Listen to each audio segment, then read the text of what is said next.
Testing. Oh, now you can hear me. Super great. Lucky you guys. Testing. Hi all. Again, my name is Amy Neville, and I'm with the Southeast Valley Community Alliance. I'm also with the Alexander Neville Foundation. And I'm also Alex's mom. You can never get through this part, but long story short, we're here today because we lost our 14-year-old son Alexander to fentanyl poisoning in June of 2020.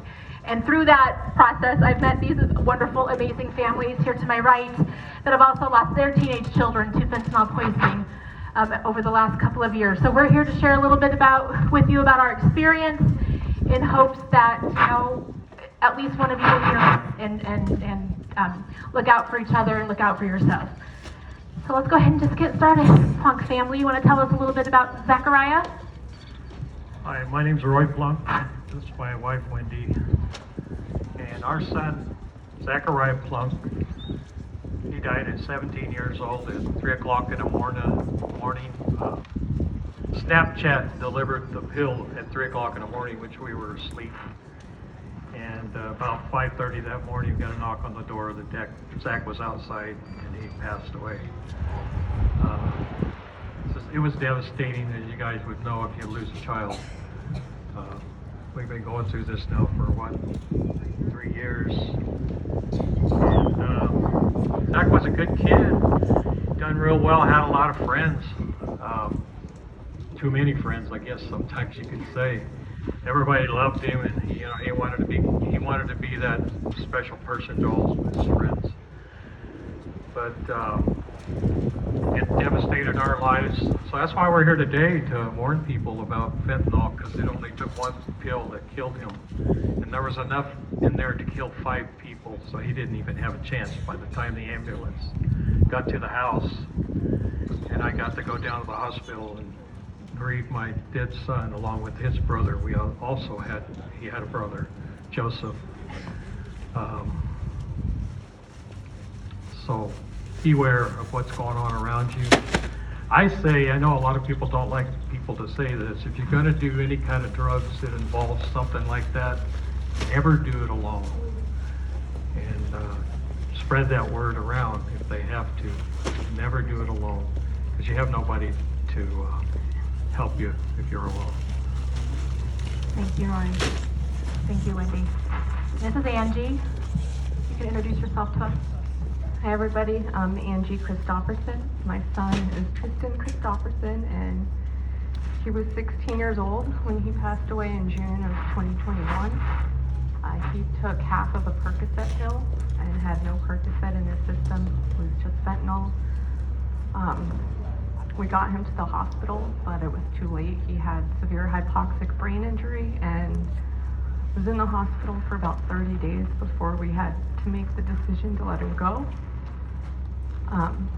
Tristain was 2 weeks shy of finishing his sophomore year of high school with a 4.1 GPA. He loved social media. He had 20,000 followers on TikTok, which we found out after he passed. He was an amazing friend and has some of his friends here today. Helped his friends get through quite a lot of difficult times, and continues to do that with his memory. And just here to hopefully help spread awareness so that you know what's out there. Go ahead, Aaron.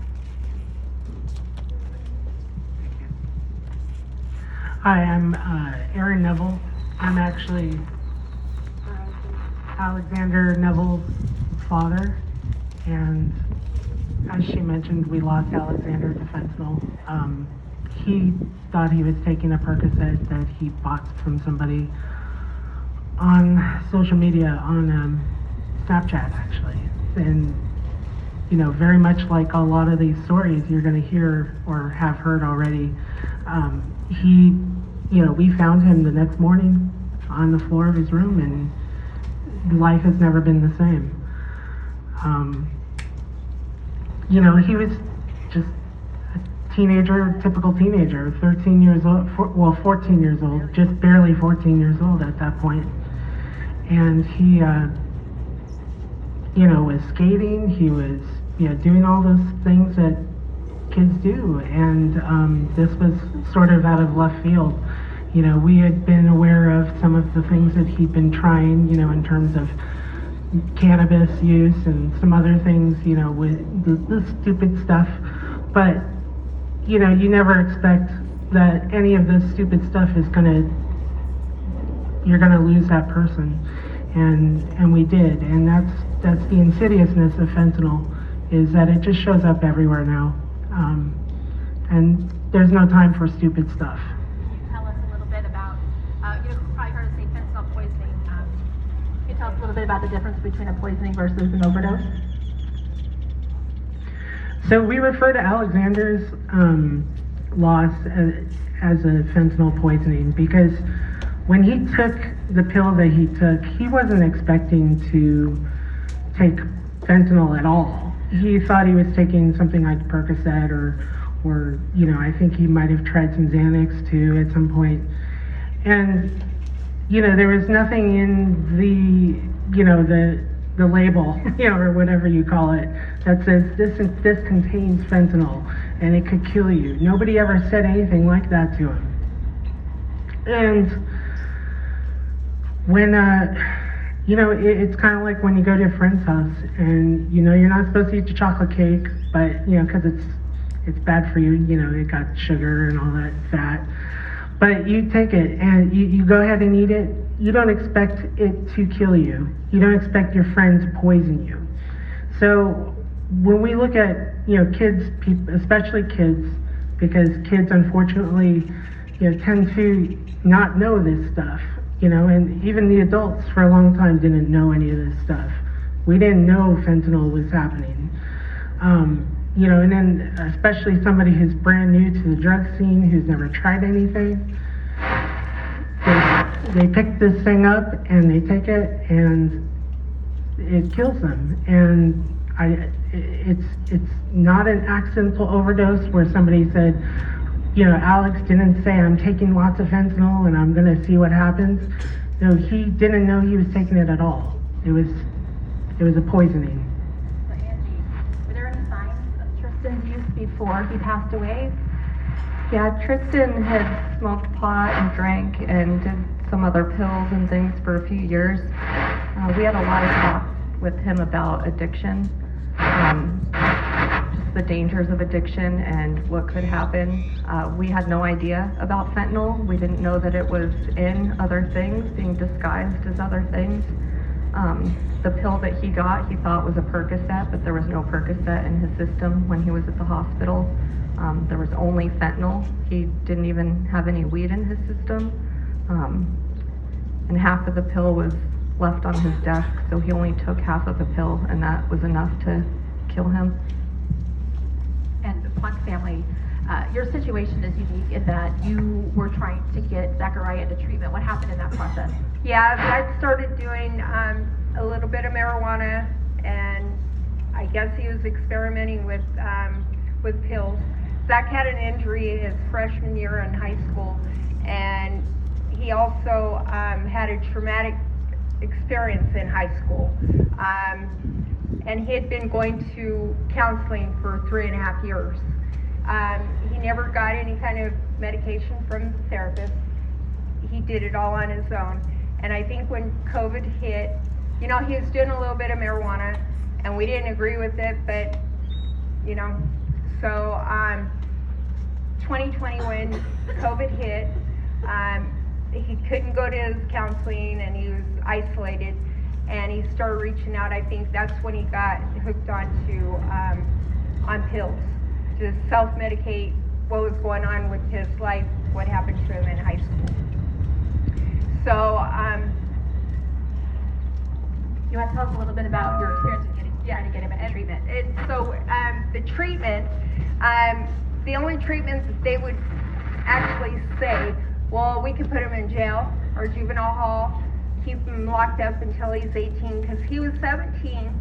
And so when you're 17, getting ready to turn 18, nobody wants you, because they don't want you going, the 17-year-olds corrupting the younger kids.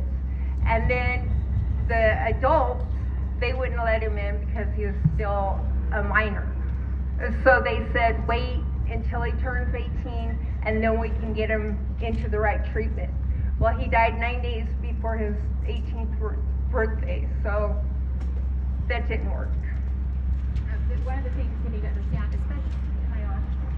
Not on? I don't know. Oh, there it is. Is that in this, so many people we've met in this process, their kids have lost their lives through drugs purchased on Snapchat.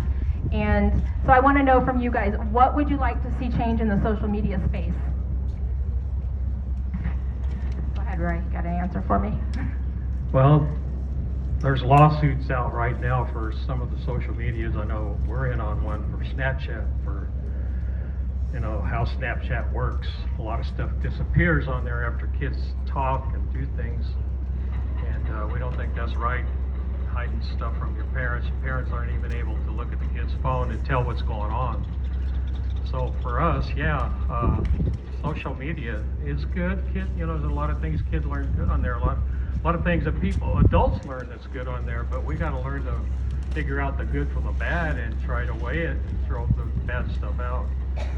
So lawsuits are starting to happen. I think big tech's in trouble over that because of that reason there. And like Zach, you know, at 3 o'clock in the morning, he was delivered his death bill at the house.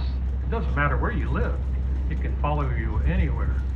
It doesn't matter who you are or what your parents do, or it crosses all boundaries. And you guys, these drug dealers will lie to you. They're going to tell you their stuff, oh no, there's no fent. They're going to absolutely lie to you. They don't know what's in there. They have no control of that.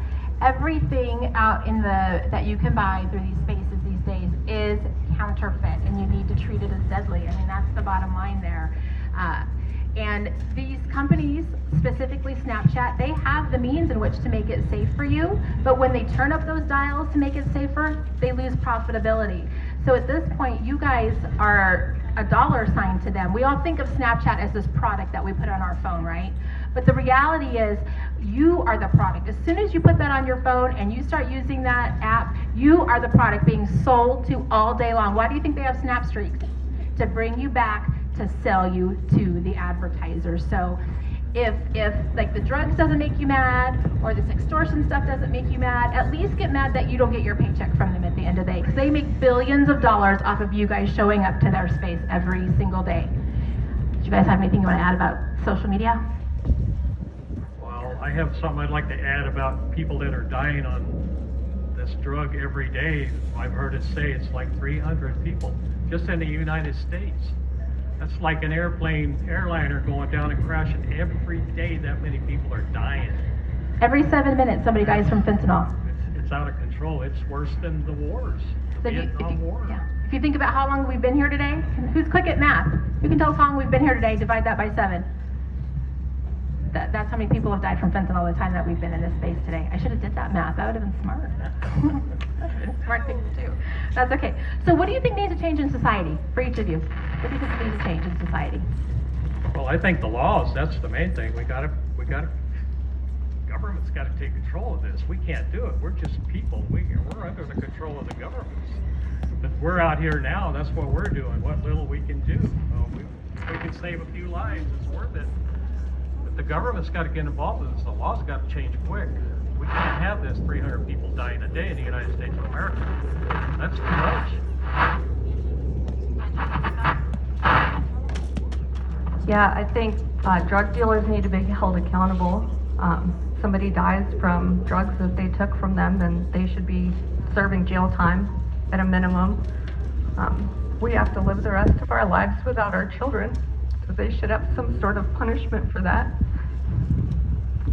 And then just be aware of what's out there. You should still be able to have fun, but know what's out there.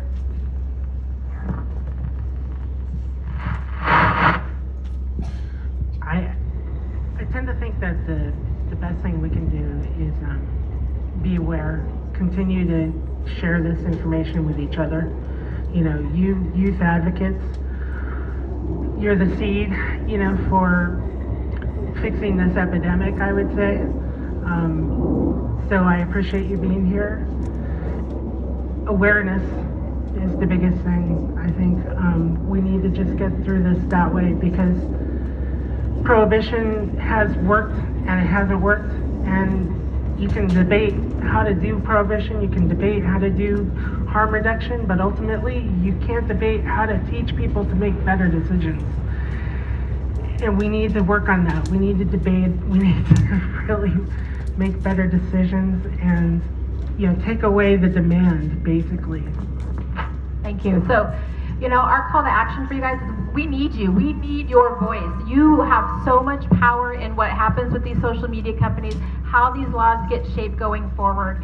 And ultimately, it is going to make it better for your generation and generations to come. So if that's something, you know, if this is your type of thing, you want to get involved with advocacy, you want to know more about how to go up against these social media giants, we're here, we'll talk to you about these things. Today we are in our little corner over here. We need your voice. We're filming PSAs that potentially the Substance Abuse Coalition leaders of Arizona will be using in their marketing to spread awareness. So if you like to get in front of a camera, if you've got an opinion, we need you. We need you to come and help us out. So with that, I don't know what time it is. I think we're about right on time there. So again, we're here. We will answer any question that you have about our kids, about the things that we've done in this space. We've been advocating and going up against these things for a little while now. It's our full-time job, so we're here for you. Bottom line is, if you are already in this space, if you find that you're experimenting, we know there's no time for an experimental phase at this point. You guys have been totally robbed of that. So if you are finding yourself in this space, or you have a friend in this space, this is where I'm asking you to be a snitch. This isn't, you know, your friend stole a candy bar from Circle K. This is a life or death matter. So, and if you don't have that adult in your life that you can talk to, you're connected to a coalition, let's talk to those coalition leaders. If you don't feel comfortable there, talk to me. I'll help you find that person that you can connect with, and we'll get you to the finish line, okay? Anything else we want to add, you guys? All right. Thank you guys very much for listening to us. We're always the fun group. Thank you.